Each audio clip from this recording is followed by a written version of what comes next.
sampling of stuff that we would be talking about.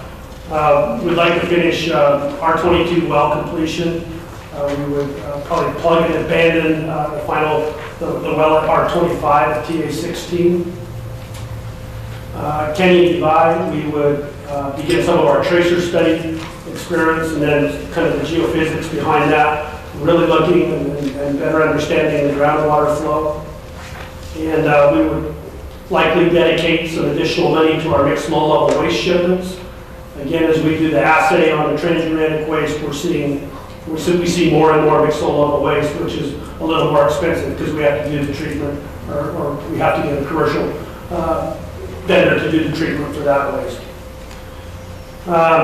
Other activities related to groundwater, we talked about the West Bay well conversions in TEA 21.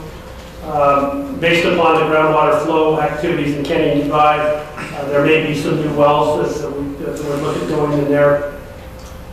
And then the last one is we kind of sat down and looked at the path forward at TA 21 to really kind of finish out the work and take the next big chunks of work on that important site. So we've talked about things in the past like the water towers coming down. We've got a warehouse out there, and then the starting work on the wastewater treatment plant. Basically trying to take that skyline down to grade in that area. So today we're doing taking down the enclosures and getting that all completed. But we would probably accelerate some of that work in there that we'd like to be doing with those additional funds. We're also doing quite a bit of work on what we put in place on master task orders that allows us a fairly quick way to be able to go out and get work going using subcontractors. Basically, framework of those subcontracts are set up. So based upon some of this planning, we're making sure that we've got those MTOAs in place to be able to get that work going. I think that's all. That's really all I've got.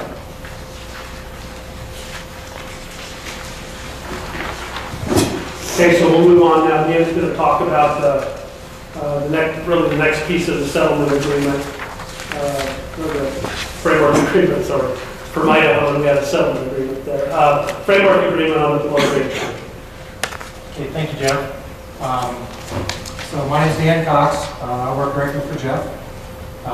I'm the manager at Los Alamos that deals with the transuranic waste, and it's a privilege for me to be here, and I want to thank the CAB for entertaining me this afternoon. So let's just go to the next slide, please. So what I'm going to talk about is actually a commitment that's in the framework agreement. It says by the end of December this year, we would give NNMCAB a plan to address the below-grade transuranic waste. So what I'd like to do is talk a little bit about that plan. As Jeff mentioned, the plan's been drafted. We've had it vetted through Los Alamos site office here, also through headquarters, and we've actually given the NNMCAB a little preview of the plan several weeks ago. So when we looked at this below-grade inventory, we basically asked three questions. First question was, is the waste true waste, transuranic waste? So that's an important question when we start talking about retrieving and sending the waste to WHIP. Going through that effort and through that work. So that was the first question, is it transuranic waste? The second question we asked was, is it retrievable? So was it put in place in a state that we could actually retrieve the waste? That a normal person would say that is retrievable, or no, that's not retrievable. So that was the second question we asked. The third question we asked actually addresses some of your comments earlier with regard to health. By retrieval, does it create more harm than benefit? Which is somewhat subjective. And as I talk about the 33 shafts, we'll get into that a little bit more. But those are the primary three questions that we asked. I spent a lot of time going through each one of the elements that I want to talk about, or the waste categories I want to talk about, with regard to those three questions. So even though this is a very simple plan, there's been basically 6 months of effort going into preparing this plan and doing the research to come up with what we're about to do. So really, there's 7 categories of waste that we're going to talk about. I don't know if you guys can see this, so unfortunately I can't see it on the middle either. I've had some eye problems recently. So I'll try to kind of go through it. The first one is from left to right, so to speak. The trenches A through D.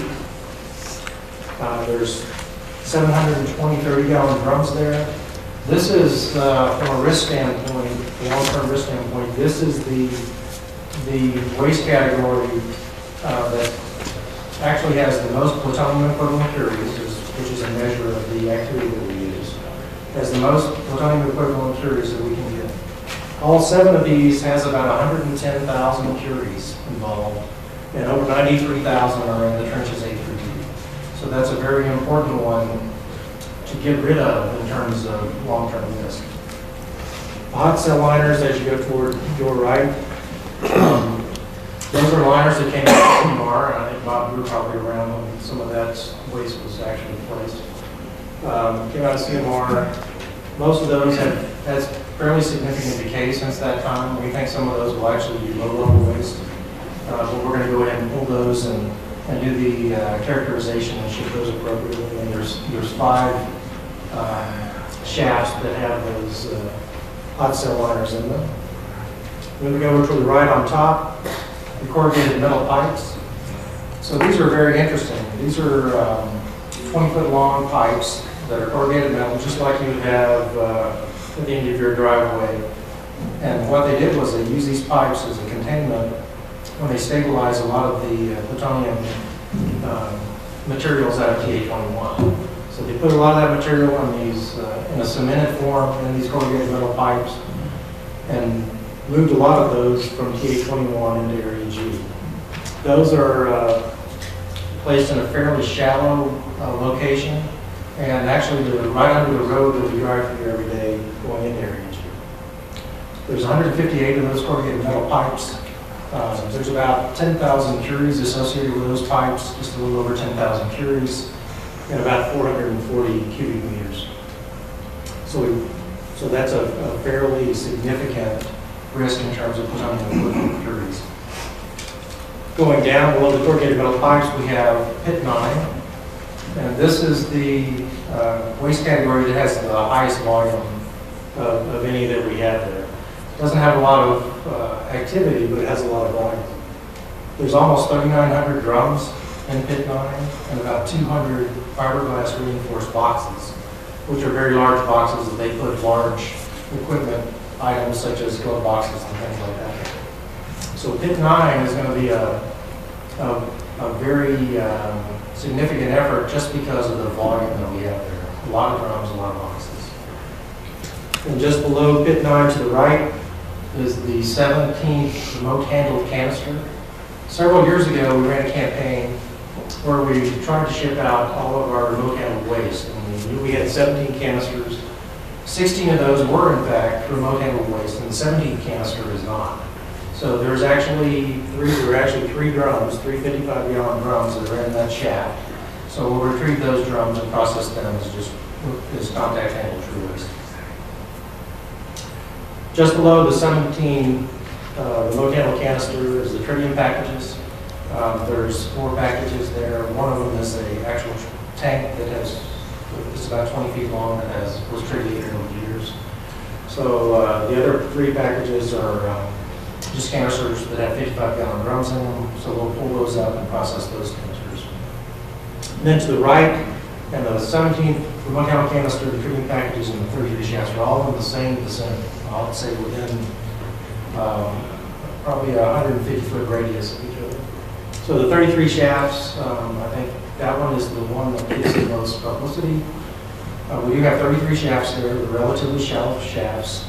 They were in place between the late 1970s and the late 1980s. When you look at those shafts, they are distinctly different from the rest of the other 6 waste streams, predominantly because they have dose. That is where you have radiation that actually is coming off the waste. So of those 33 shafts, it's about 3.4 cubic meters. So it's a very small volume of waste that's associated with shafts. And there's about 97 plutonium equivalent impurities associated with shafts. So from a risk standpoint, both in terms of volume and in terms of plutonium equivalent curies, it is significantly less than the rest of the activity of those that I've talked about. And we'll come back to the 33 shafts. So anyway, those are the transuranic waste elements that are that we're going to talk about with regard to this plan that we're going to do very shortly. So this is another eye chart test, and I apologize for that. So Jim, I may have to work on yours a little bit.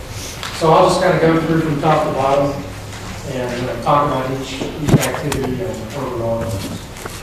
I'd like to preface that with the fact that we can't just look at the below-grade inventory. We have to look at everything else we have going on in order to get a plan that is actually viable.